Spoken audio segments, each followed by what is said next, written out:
Assalamualaikum warahmatullahi wabarakatuh. A'udzu billahi minasyaitonir rajim. Bismillahirrahmanirrahim.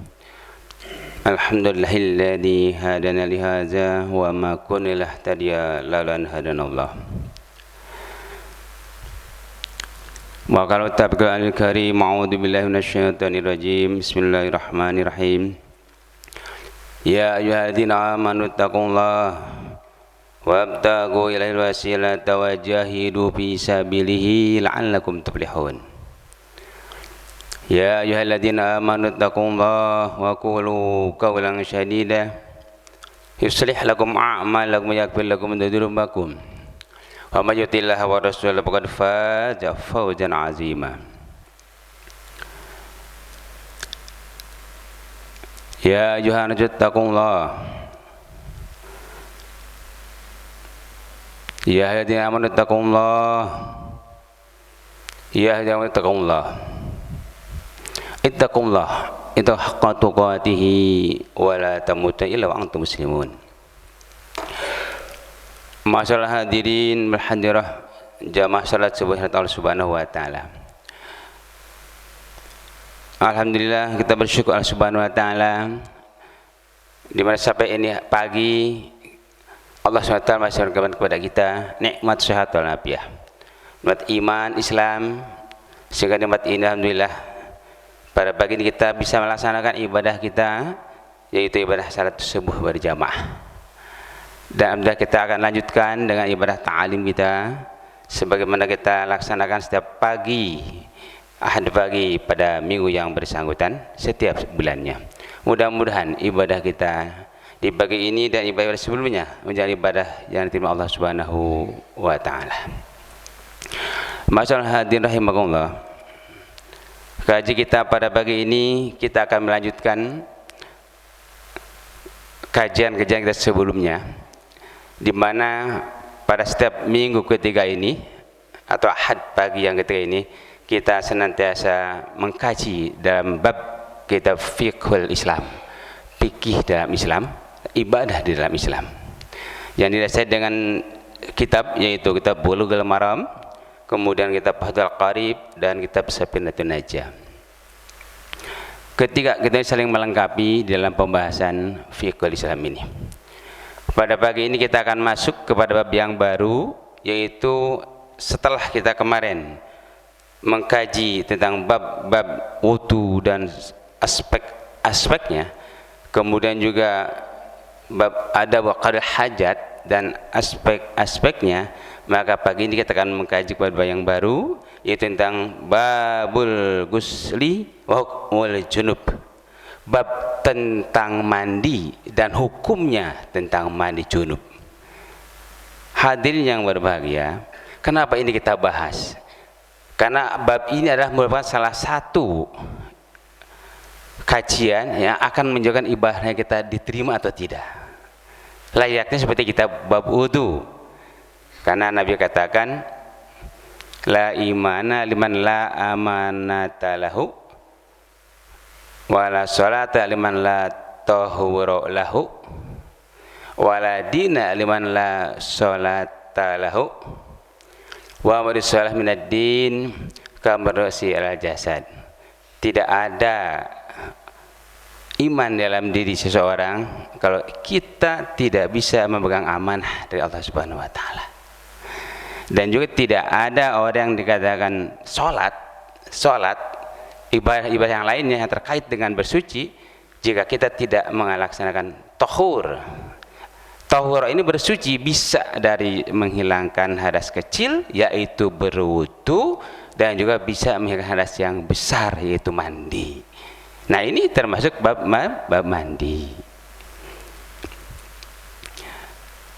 Waladina liman la sholata lahu, dan tidak ada orang yang beragama dinul Islam, tidak ada kata diri sebagai orang muslim atau muslimat jika ia tidak menunaikan ibadah sholat.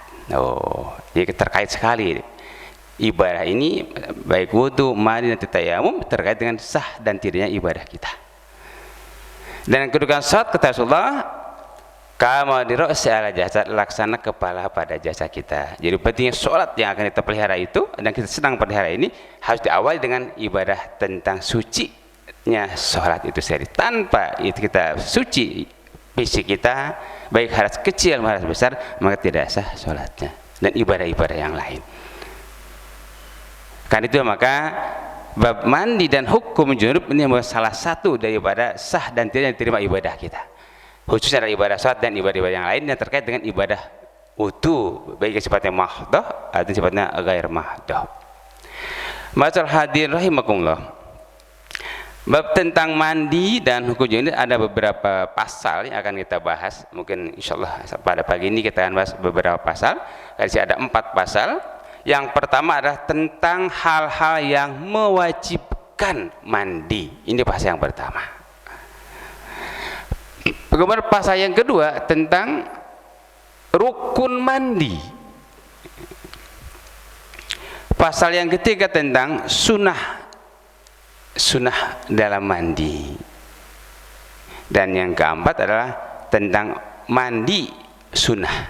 Jadi mandi sunnah nanti seperti mandi sebelum sholat Jumat dan sebagainya. Sunnah dalam mandi, sunnah yang dilakukan dalam ketika sedang mandi. Itu ada perbedaan. Nah, pada pagi ini kita akan kaji adalah pasal yang pertama. Di sini disebutkan dalam kitab Bulughul Maram dan kitab Fathul Qarib maupun juga sebenarnya secara metodologi terinciannya terlebih dahulu.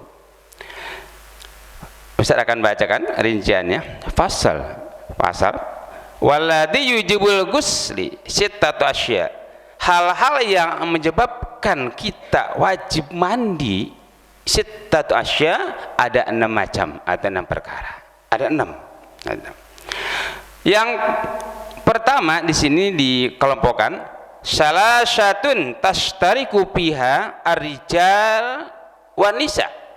Yang 3 hal ini adalah berlaku untuk laki-laki dan wanita. 3 tuh sekaligus. Ini baik laki maupun wanita wajib kalau terkena yang 3 ini harus mandi. Mau tidak mau agar ibadah kita diterima. Kemudian nanti yang ketiga lagi, apa yang 3 ini? Pertama, al-iltiqa al-hitain. Al-iltiqa al-hitanaini, bertemunya 2 hitanan. Yaitu yang disebut dengan hitan bagi laki-laki mau juga bagi hitan bagi wanita. Dengan kata ini adalah istilah agama kita adalah bersetubuh laki dan kaum wanita. Nah, ini sebab yang pertama. Ini sudah bab tentang orang dewasa ini beberapanya ini. Ya. Ini sebab yang pertama. Jadi Bapak sekalian, Ibu sekalian, bahwa kalau kita sudah melaksanakan berhubungan antara suami dengan istri dan tidak boleh yang lain yang bukan muhrim, maka kalau sudah kita tunaikan itu maka wajib hukumnya mandi. Jadi bab mandi dan hukumnya ini termasuk hukum yang wajib karena tidak ada mandi sunnah dan sebagainya. Ini sebab yang pertama. Kemudian sebab yang kedua, wa anjalal mani, keluar air mani. Nah, itu akan disebutkan di sini.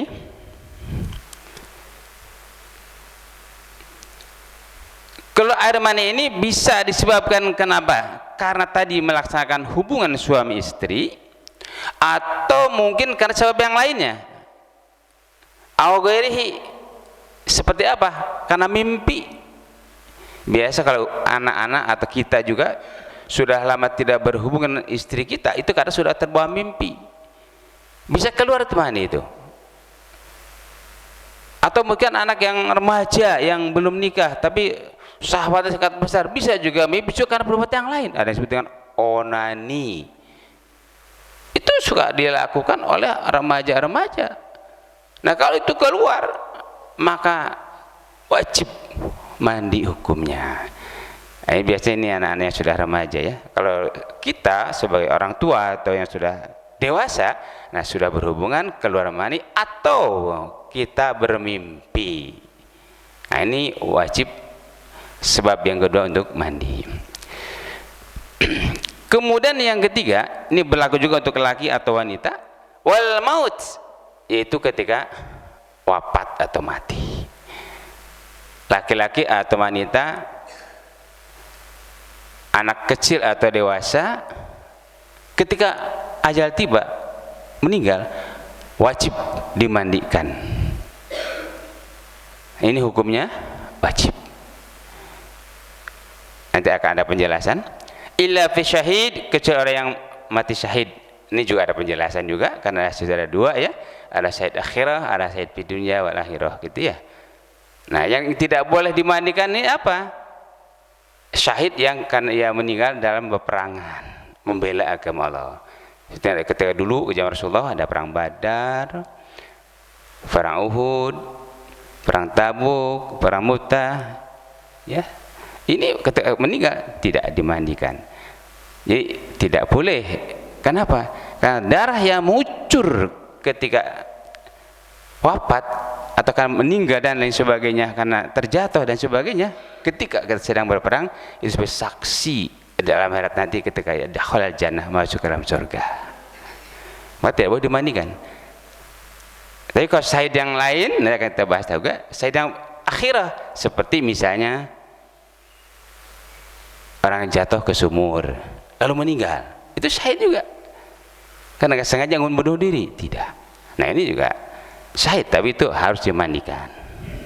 Jelas ya? Nah, ini akan ada penjelasan seperti itu. Nah, ini tiga sebab inilah yang mewajibkan mandi baik laki-laki maupun wanita sama.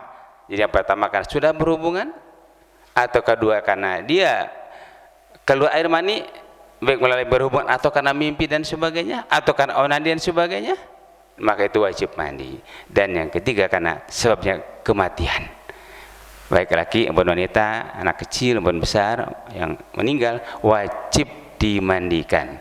Karena salah satu kewajiban kita tetap orang yang meninggal itu adalah memandikan jenazah. Nah, ini. Wa salasatun tahtassu bihanisa. Nah, sekarang ada tiga lagi, kan tadi adanya 6. Kalau tadi berlaku untuk kaum laki-laki dan kaum wanita, dan yang ketiga ini adalah berlaku khusus untuk wanita, tidak untuk laki-laki. Sebab apa yang mewajibkan mandi untuk kaum wanita? Yang ketiga ini, yang pertama adalah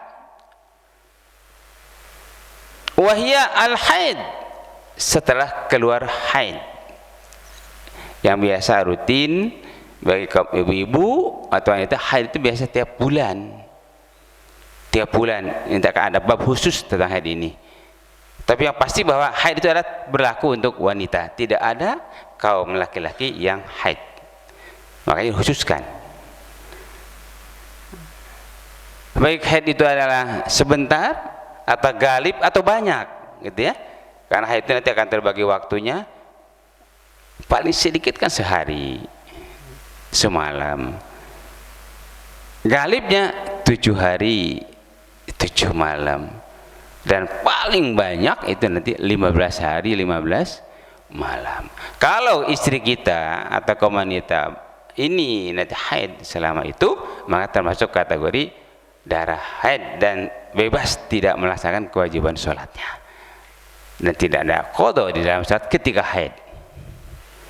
Ini bagi kaum wanita. Ini salah satu yang menyebabkan mandi bagi kaum wanita adalah haid, yang tidak berlaku kepada yang lainnya. Misalnya ada keluar darah bagi laki-laki, kan sama-sama keluar darah, hanya lain sebabnya, habis kecelakaan, sampai terjatuh keluar darah, apa harus mandi? Tidak. Kalau haid itu adalah khusus keluar daripada vagina kaum wanita yang rutin dilaksanakan atau keluar biasa pada setiap bulannya. Dan ciri-ciri haid itu sendiri nanti akan kita jelaskan pada bab haid khusus. Kemudian yang sebab yang ke-5 yaitu bagi kaum wanita wan nifas, setelah nifas. Nah, ini nifas ini adalah masa setelah melahirkan selama keluar darah. Ini juga berbeda waktunya.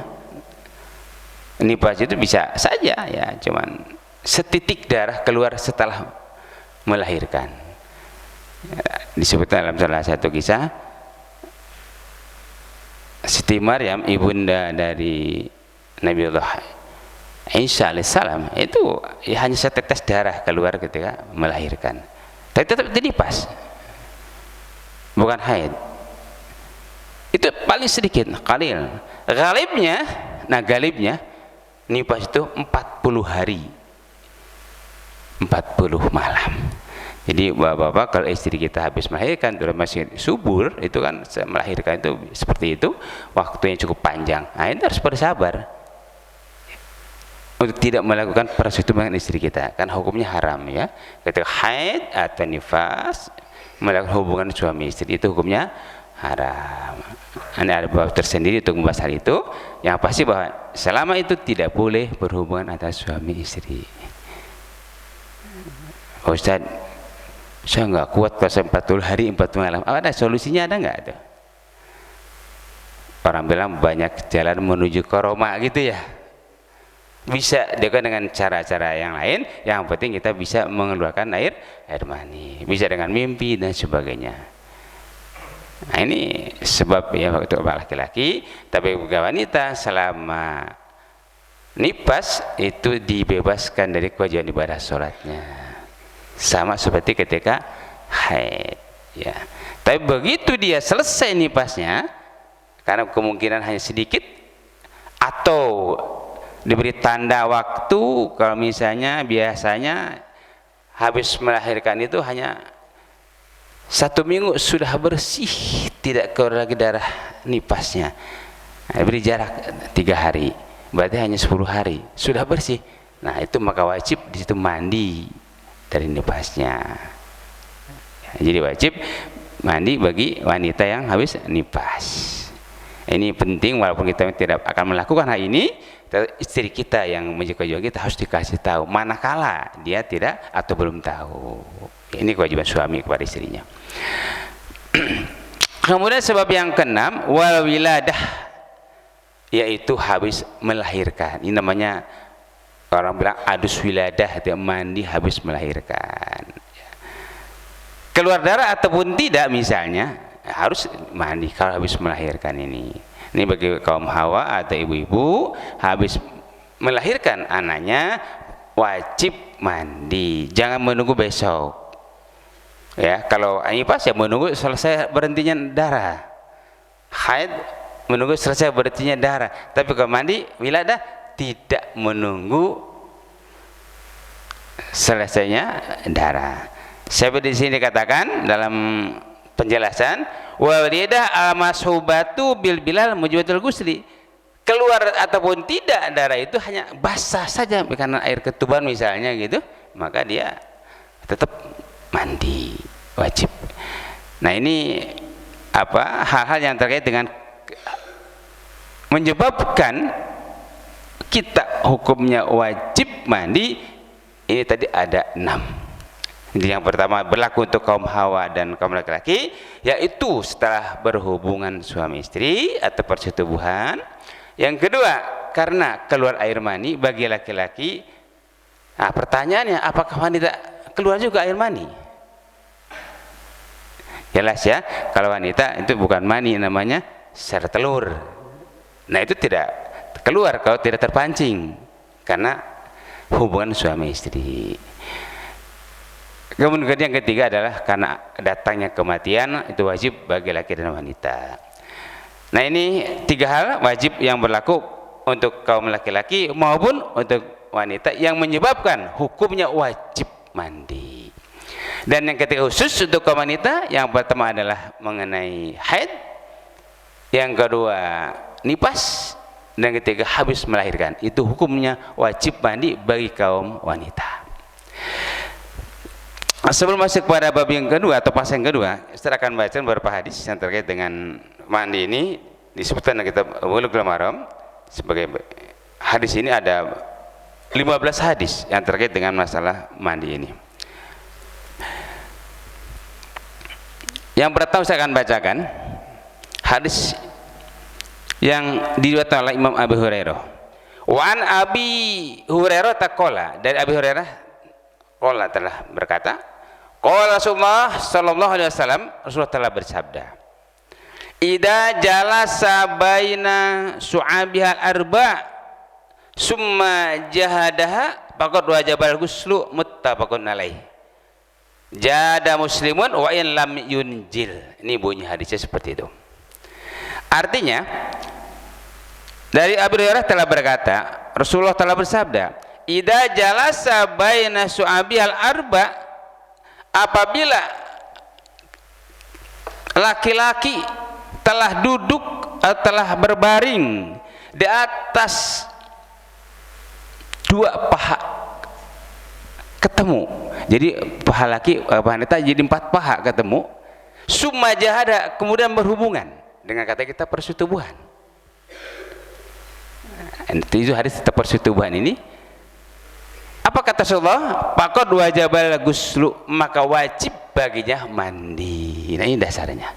Jadi kalau seorang laki-laki suami istri sudah ketemu 2 paha, berarti jadi 4 paha kanan kiri, maka cuma aja berhubungan, faqad wajibal ghuslu, maka wajib baginya mandi. Nah, sekarang kalau tidak berhubungan, tidak faqad jahat, tidak mau berhubungan istri kita, hanya tidur saja, maaf, hanya numpang saja di istri kita, tapi tidak memasukkan hasapa ila farji, tidak menghasabah kepada farji, zakar kepada vagina, tidak. Apakah harus mandi?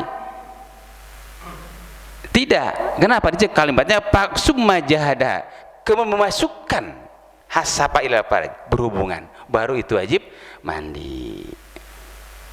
Nah, sekarang bagaimana tidak dimasukkan hasapah kita? Nah, ya, tapi wa ilam yunjil,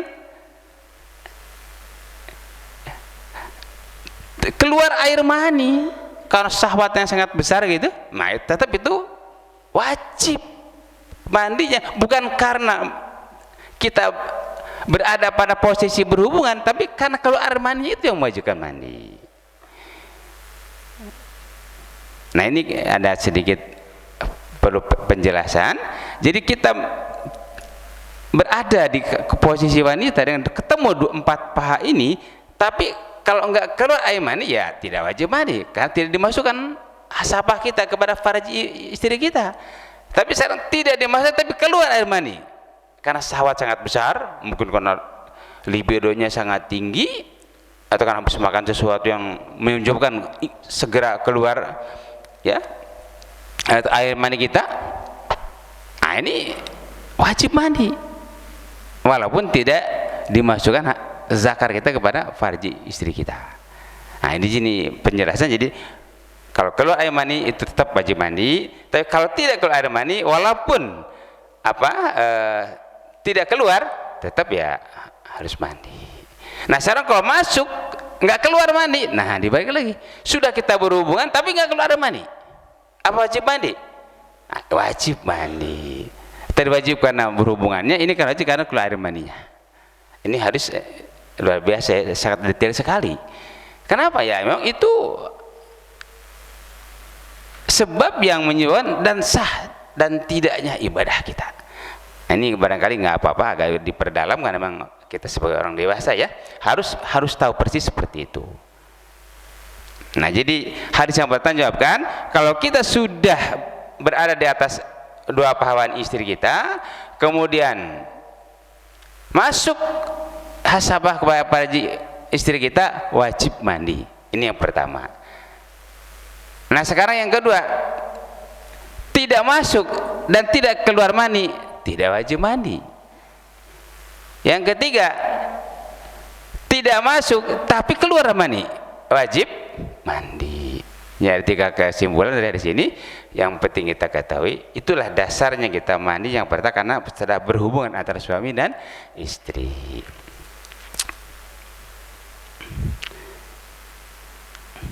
Sekarang hadis yang kedua. Wa an Ummi Salamah, dari Ummi Salamah, anna Ummi Sulaim wa hiya imratun Abi Talhah qalat, ya Rasulullah, inna Allah la yastahyi minal haq, fahal alama al ghusl idza ihtalamta? Qala na'am idza ra'atil ma, al hadis muttafaqun alaih. Jadi hadis dari Imam Bukhari dan Imam Muslim. Dari Ummi Salamah dari Ibu Sulaim, ibunya Sulaim, ia ada seorang wanita dari Abi Thalhah, ia telah berkata, dia berkata kepada Rasulullah, ya Rasulullah, wahai Rasulullah, inna Allah la yastahi minal haq, sesungguhnya Allah tidak akan mencaci atau menertawakan, meremehkan yang itu dikatakan hak, itu benar. Jadi Allah tidak akan mencela kalau itu betul benar, walaupun kelihatannya ya, semacam kalau kita ini apa ya, porno gitu. Nah, tidak akan mencela Allah. Itu kalau dikatakan hak, katakanlah yang hak. Dia tanya kepada Rasulullah, ida ihtalamta, apakah bagi kaum wanita wajib mandi ida ihtalamta, ida ihtalamat, apabila bermimpi? Nah ini ya, tadi laki-laki jelas boleh dan wajib mandi. Ini seorang wanita, apakah wanita juga mimpi seperti laki-laki? Gitu ya. Apa kata Rasulullah? Qala na'am idza ra'atil ma, ya wajib mandi bagi wanita yang juga bermimpi seperti laki-laki. Itu ternyata kaum wanita juga seperti laki-laki, bermimpi juga. Bahkan menurut sebagian hadis dikatakan nanti syahwat wanita itu lebih besar daripada syahwat laki-laki. Hanya bedanya kalau laki-laki itu diumbar gitu ya, karena mungkin melihat A, B dan C, melihat wanita yang cantik atau melihat sesuatu yang aurat wanita yang membujukan rangsangan, itu kan terpancing sangat cepat untuk kaum laki-laki. Tapi itu kaum wanita ya enggak seperti itu, bisa menahan daripada satwa biranya. Karena apa? Karena rasa malunya sangat tinggi. Laki-laki kan diumbar rasa malunya itu ya, kalau wanita itu tebal sekali malunya, 1 berbanding 9. 9 rasa malu bagi wanita, 1 bagi laki-laki. Nah ini menyebutkan bahwa hadis ini adalah bertanya kepada Rasulullah, apakah kalau wanita bermimpi juga harus mandi? Kata Rasulullah, ya wajib mandi. Nah ini hadis masih terkait dengan kewajiban mandi berdasarkan mimpi, ya, berdasarkan mimpi. Selanjutnya hadis berikutnya ini untuk menjelaskan bab yang pertama atau pasal yang pertama. Yang ketiga, wan Anas qala, dari Anas radhiyallahu anhu qala, telah berkata, qala Rasulullah sallallahu alaihi wasallam, bil mar'ati taropi manamiha ma yarjul qala taktasil. Nah, muttafaqun alaih, zada Muslim wa yakunu hada qala na'am pamin ayna yakunu as-sabah. Ini hadis yang ketiga ini menegaskan hadis yang kedua. Apa kata Rasulullah? Dari Anas radhiyallahu anhu berkata, Rasulullah telah bersabda, bil mar'ati taro, manakah seorang wanita itu taro mimpi pi manamiha, dalam tidurnya, ma yarjul, maka berlaku seperti laki-laki. Ini penegasan hadis tentang tadi yang kedua, bahwa bagi wanita yang bermimpi seperti laki-laki ini, apa kata Rasulullah? Qala tasil, wajib baginya mandi. Nah ini dipertegas bahwa wanita itu sepertinya adalah bermimpi seperti laki-laki dan wajib bagi itu adalah mandi seperti laki-laki. Dan hasil katakan, wa yakunu had, apakah keadaannya sama dengan ini laki dan wanita? Apa kata Rasulullah? Naam, ya. Pamin ayana yakun asabah, ya wajib seperti laki-laki, keadaannya asabah, disamakan, diserupakan, disesuaikan. Laki dan wanita tetap wajib mandi kalau dia bermimpi, walaupun tidak ketahuan keluar enggak maninya. Bagi wanita bukan mani ya, istilahnya apa ya, sel telur. Kalau sel telur itu ya kita kan tidak pernah tahu persis ya, kok ini ibu yang tahu. Itu seperti layaknya darah putih itu, Kalau laki-laki kan kelihatannya bening putih, kalau wanita ya bening seperti keringat wujudnya itu. Nanti beda sama darah haid, beda. Kalau darah haid itu hitam kehitam-hitaman, ya darah yang suci seperti biasa, yang biasa merah. Tapi kalau ini laksana seperti, kalau dalam laki seperti madi, ada mani ada madi ya. Kalau mani itu adalah putih dan kemudian kelihatan bening dan keluar pada waktu berhubungan. Ada kalau madi itu biasa keluar karena kecapean. Misalnya kita habis kerja keras, capek, tiba-tiba di zakar kita muncul basah, di ujung zakar itu basah. Nah itu mazi, bukan mani. Apa hukumnya? Najis kalau mazi, ya itu najis. Kalau mani suci. Nah ini beda. Nah seperti itu wanita itu, yang namanya beningnya itu ya, ya kayak apa, kayak telur putihnya kan, telur ada kuningnya ada putihnya. Nah itu layaknya putihnya itulah apa yang biasa bagi kaum wanita keluar karena syahwatnya sangat tinggi. Bisa saja kan mungkin mimpi yang sangat kuat bagi kaum wanita karena suaminya mungkin berlayar sampai 6 bulan tidak pulang-pulang, itu terbayang. Nah ini menjauhkan mandi bagi kaum Hawa ya, sama seperti kaum laki-laki manakala dia bermimpi. Nah ini hadis yang ketiga ini menjelaskan dan menegaskan hadis yang kedua.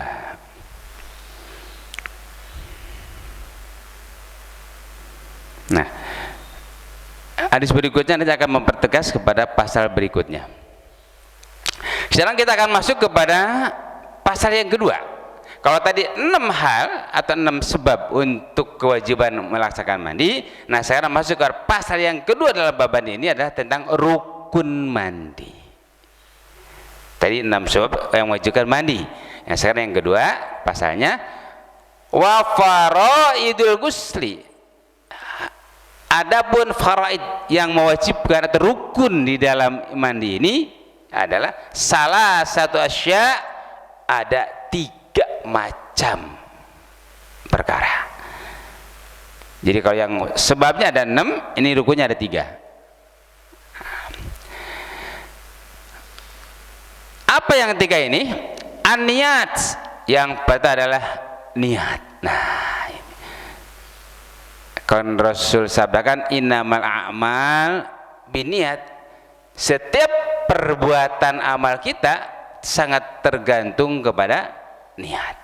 Wudu ada niatnya, sholat ada niatnya, puasa ada niatnya, ibadah-ibadah juga dengan niat, termasuk mandi juga ada niatnya, bahkan rukun yang pertama di dalam mandi. Bagaimana niatnya? Dalam hadis kitab Sahih nanti sebutkan an-niyat fil qalb, niat itu artinya di hati. Ya, jadi qasdus sai fi malih, mengucapkan menyengaja berbuat sesuatu ketika dia berbuat. Qasdus sai fi malih ketika berbuat. Wa malu fil qalb, niatnya di hati. Jadi ketika kita akan mandi, kita sudah ada di kamar mandi, kita mulai cibukan air kita ke badan kita, itu wajib dilakukan, diucapkan niat kita atau di dalam hati kita. Jadi niat itu ada di dalam hati. Watamu talafutnya, ucapannya hukumnya sunnah. Niatnya di hati. Apa ucapannya? Nawaitul ghusla lirab'il hadasil akbar fardan lillahi ta'ala.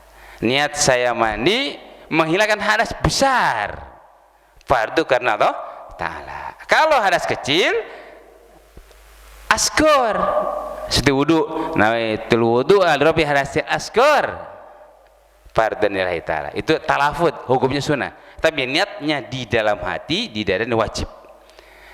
Seperti ini mandi. Niat mandi adalah nawaitul ghusla, bukan itu dua. Nawaitul ghusla li rabbil hadas akbar. Niat aku menghilangkan hadas besar, diperkuat an jamil badan, dari seluruh badan kita. Fardhan lillahi ta'ala. fardu kan Allah Ta'ala. Ini talafut ucapan, sekali lagi hukumnya sunnah. Tapi yang wajib di hati, di dada. An-niat bil qalb, niat dalam hati, wa maluha bil qalb. Qasdu syai' bi mali, diucapkan atau diniatkan ketika menyengaja berbuat sesuatu. Itulah mandi. Kita akan mandi, di situlah niat. Di hati kita, ucapannya dalam lisan, nawaitul ghusla lil bisal akbar anjibil badani fardan lillahi ta'ala. Ini niat talafut, ucapan niat, lapat niat. Tapi yang menjadi rukunnya adalah ingat di hati yang wajib hukumnya. Kalau tabur hukumnya sunnah.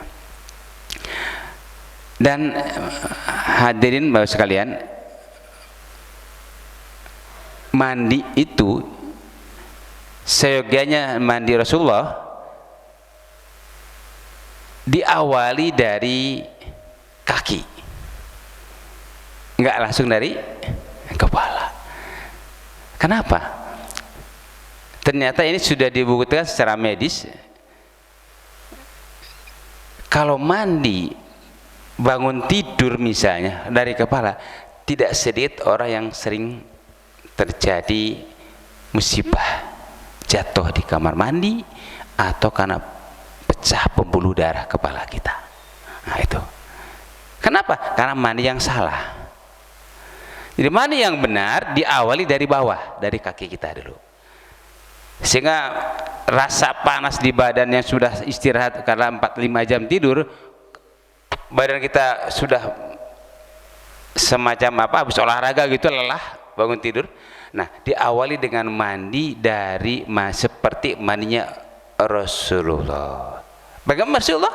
Diawali dari kaki dulu, habis kaki terus sampai kepada perut, ke pundak. Jangan langsung digerujuk di atas, tidak boleh. Kenapa? Ini kita kalau habis mandi kan napas keluar, nah itu ya, keluar. Itulah napas dalam dada kita. Kalau langsung dimandiin kepala kita, maka akan terjadilah ledakan pembuluh darah yang sangat sensitif ini. Itu sangat membahayakan. Ini akan keluar uap darah kita, sementara ini tutup dengan air yang sudah kita jeruk di dalam kepala kita. Itu banyak yang jangan karena terjadi pembuluh darah kita pecah, jatuh di kamar mandi. Kan itu saya sampaikan, mandi yang mana tadi diawali dari bawah, dari kaki dulu, pelan-pelan dari kaki. Nah begitu kita niat mau mandi, kaki kita cuci, di sana niat untuk mandi di hati kita. Makanya orang dulu, kadang-kadang orang dulu kalau mandi itu kan di kolam kalau kadang di ember dia mandi gitu, di kolam langsung turun. Nah berarti kepala apa kaki yang duluan? Kaki dulu. Nah itulah untuk sifatnya mandi yang dicontohkan oleh Rasulullah. Jadi dari bawah dulu kalau mandi itu, jangan dari atas ya. Karena itu kalau yang itu mandi yang salah, sehingga banyak terjadi musibah mandi atau meninggal di kamar mandi ya. Jadi kembali kepada bab ini, rukun mandi yang pertama adalah an-niat, yaitu niat. Jadi niat harus dilaksanakan. Qasdu syai' fi malaihi, menyengaja berbuat ketika kita akan mulai melaksanakan amal kita. Begitu di banjur kaki kita, di situ kita niat. Di hati diucapkan hukumnya sunat, di hati hukumnya wajib. Itu niat. Innamal a'malu binniat. Seluruh perbuatan sangat tergantung kepada niatnya. Nah, disebutkan kapan diucapkan ini? Wa awwalu ma yusmi 'alil badan wa asfalihi palona bada usi juz'in wajibat i'adatuhu. Nah, kalau tidak diucapkan niat ini atau tidak disengaja di hati kita, harus diulang lagi. Misal sudah mandi selesai, wah tadi nggak niat, wajibat i'adatuhu, wajib dikembali, wajib mandi lagi. Nah berarti seperti tadi. Nah kalau lupa dengan niat, kenapa? Rukun dalam mandi adalah nomor satu nih niat. Sama dengan sholat, kalau niatnya lupa harus diulang ya. Sama dengan puasa, kalau tidak niat tidak sah puasanya. Makanya rukun puasa ada dua.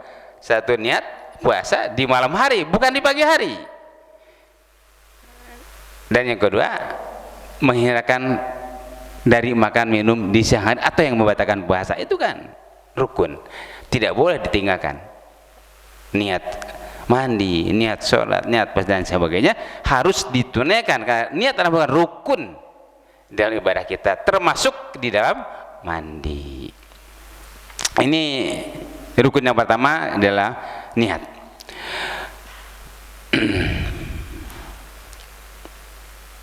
Yang kedua, wasani wa izalatun najasati in kanat ala badanihi, menghilangkan najis, ya, menghilangkan najis jika ada pada badannya. Jadi kalau sebelum mandi periksa dulu badan kita, apa di kaki atau mungkin di tangan atau mungkin juga di pundak. Yang namanya najis kita tidak, misalnya kena ketai burung di sini jatuh ke pundak kita, bisa aja begitu. Atau mungkin juga kita keduduk, ya ada kotoran terduduk, atau juga mungkin sesuatu yang menghalangi datangnya air ke badan kita, ada cat nih, di badan kita. Orang yang kerja habis ngecat gitu, tangan penuh dengan cat, seluruh badan, di kaki kena cat, wajib, ini menjadi rukun yang kedua, dihilangkan dulu najisnya atau sesuatu yang menghalangi datangnya air ke badan kita. Kenapa? Karena mandi itu ada seluruh badan, baik di kaki, di badan, di muka, harus terhindar dari najis atau benda yang menghalangi datangnya air ke kulit. Bahkan nanti kalau wudhu kemarin hanya anggota wudhu saja, ada cat di paha, kita wudhu, sah nggak sholatnya? Sah, karena paha bukan anggota wudhu. Ada cat di perut, wudhu nggak apa-apa, cat bukan najis, sah, karena perut bukan anggota wudhu. Tapi kalau mandi seluruh badan dari kaki sampai kepala wajib kena air. Makanya ada sesuatu yang menghalangi datangnya air ke badan kita, wajib terlebih dahulu dibersihkan dulu najisnya atau benda yang menghalangi datangnya air kepada kulit kita. Nah, ini jadi rukun yang kedua. Yang terakhir, yang ketiga, wa isalul ma'i ila jami'is sya'ri wal basarati, meratakan air ke seluruh rambut, wal basar, dan badan kita. Jadi betul dari mulai ujung kaki sampai ujung kepala wajib terkena atau wajib diratakan dengan air, wajib, ya. Karena itu maka hati-hati ketika akan mandi besar khususnya, ya, karena akan menjaga sah dan tidaknya ibadah kita. Jangan sampai ada sesuatu yang menghalangi datangnya air ke kulit kita, baik kulit di kaki, di badan, atau di kepala, ya. Nanti ada hadis khusus kapan ini ada celah-celah yang harus masuk air ke dalam kulit kepala, itu adalah wajib dicuci atau diwajibkan air. Nah, ini rukun yang ketiga adalah meratakan air ke seluruh badan kita, dari mulai kaki sampai rambut kita. Ini rukun yang ketiga di dalam mandi, itu ya. Nah, ini dalam bab rukun ini ada beberapa hadis yang akan Ustaz bacakan, mungkin sebagian dulu karena waktu.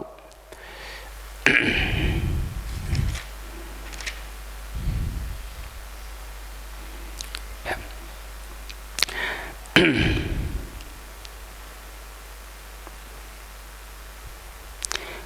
Hadis yang keempat di sini disebutkan, ini terkait dengan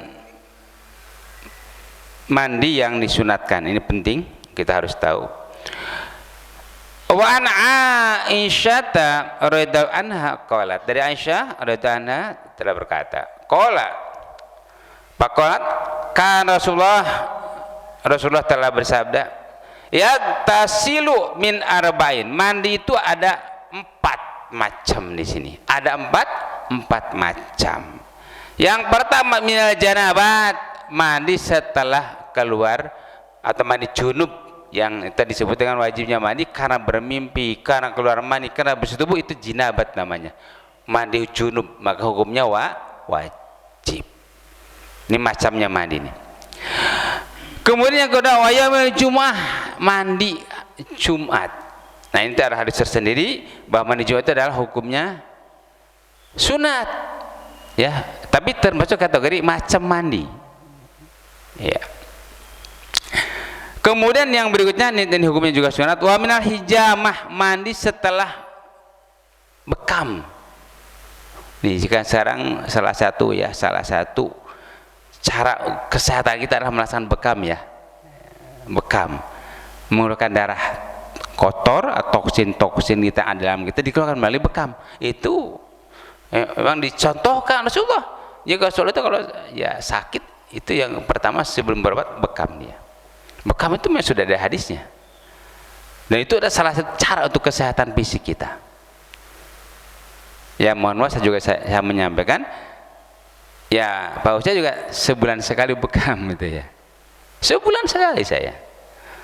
Ya sejak tahun 2007 sampai sekarang. Udah berapa tahun ya kira-kira itu ya. Nah, ya hampir 16 tahun. Saya selalu bekam. Setiap bulan saya bekam sekali. Nah, kenapa? Itu salah satu untuk menghilangkan toksin darah kotor kita yang ada pada kita yang tidak keluar. Karena laki-laki itu kan tidak men, tidak nipas, tidak melahirkan. Dari mana keluarnya? Nah, kalau wanita mungkin ada solusi. Men itu darah kotor. Nipas juga demikian. Dan habis melahirkan. Itu ada solusi. Tapi kalau laki-laki tidak ada. Makanya salah satunya itu. Bagaimana kalau donor darah? Apa yang dikeluarkan? Ini yang suka biasa donor darah nih. Itu darah bersih. Bukan darah kotor. Karena itu orang yang mau donor darah harus dengan syarat-syarat tertentu. Tidak sakit, sehat, istirahat cukup, tidak minum obat, gitu kan?